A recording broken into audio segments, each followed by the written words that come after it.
तो नमस्कार दोस्तों। तो फिर से एक और हम अगले पद्यांश की तरफ चलते हैं, जो कि रवि सेहाग की कॉपी है हिंदी साहित्य की। तो इसमें हम देखते हैं किस प्रकार इन्होंने उत्तर लिखा है और क्या गलतियाँ हुई हैं। तो देखिए, ये दोहा जो आया है, ये जो आया है पद, दशरथ के दानी शिरोमणि राम, इतना पढ़ के ही आपको ध्यान आ जाना चाहिए कि राम से संबंधित, यानी राम की शक्ति पूजा या फिर तुलसीदास जी की कवितावली से ही संबंधित है। और इस प्रकार की भाषा जो है वो तुलसीदास जी ही लिखते हैं। राम की शक्ति पूजा में तो वो संस्कृत ये ब्रज भाषा नहीं लिखते। देखिए, दशरथ के दानी शिरोमणि राम, पुरानी प्रसिद्ध सुनियो जसु मैं। तो यहाँ पे देखिए आप, नरनाग सुरासुर जाचक जो तुम सो मन भावत पायो न के। यहाँ नाम भी लिखा है तुलसी, तो आप समझ जाएंगे, आपका काम हो गया।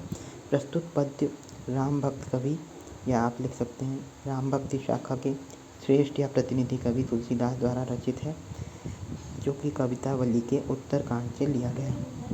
तो ये आप लिख देंगे। सबसे पहले आपका काम हो गया। अब प्रसंग, सबसे पहले आपका काम यही है कि कवि पहचानना, जो कि यहाँ बहुत आसान है।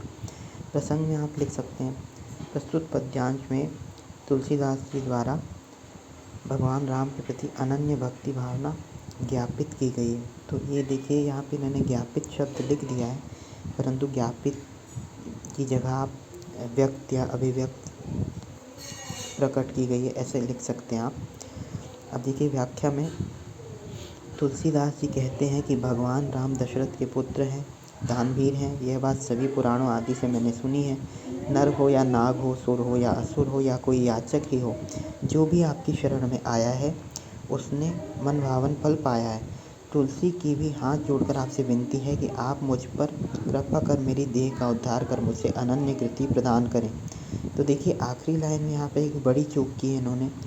तुलसी की भी हाथ जोड़कर आपसे विनती है कि आप मुझ पर कृपा कर मेरी देह का उद्धार करें, अनन्य गति प्रदान करें। तो यहाँ पर ध्यान से अगर आप देखेंगे तो तुलसी कर जोर करे विनती, यानी तुलसी जो है हाथ जोड़कर आपसे विनती करते हैं कि जो कृपा करी दीन दयालु सुने, कि हे दीनदयाल श्री राम, आप मेरे ऊपर कृपा करें और मेरी प्रार्थना सुने। कि यहाँ पर एक लाइन इन्होंने मिस कर दी, जेहि देह स्नेह न रावने सो, अस देह धराई के जाए जिए।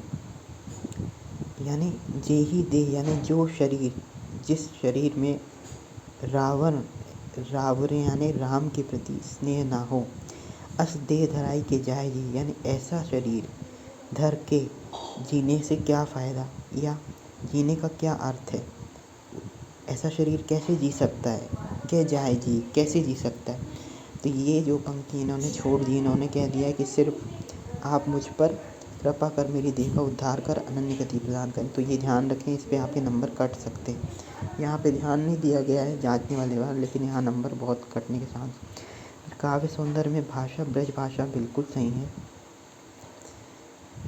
कवितावली में ब्रज भाषा है, अवधि नहीं है, ध्यान रखना है आपको। अलंकार में यहाँ पर अनुप्रास अलंकार का प्रयोग है, बिल्कुल सही है। लेकिन और यहाँ पर देखिए, भक्ति रस जो है, यहाँ पर भक्ति रस है, साथ में शांत रस भी है। तो ये आपको ध्यान रखना है। और अगर मैं आपको बताऊं, यहाँ पे छंद इन्होंने मिस कर दिया है। छंद जो है आपको ध्यान रखना है, कवितावली में सवैया और कवित्त, तो यहाँ पे कवित्त छंद लिख देना आपको। विशेष तुलसीदास द्वारा दास भक्त के द्वारा ईश्वर से प्रार्थना की गई है कि भक्ति है, तो भक्ति के साथ साथ सगुण भक्ति भी है।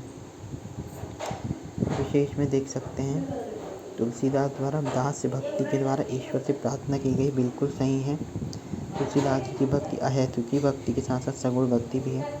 भाषा सरल सहज सौंदर्यपूर्ण। तो इस प्रकार आपको ध्यान रखना है, जो भी मैंने माइन्यूट अंतर बताया उस पर ध्यान रखें।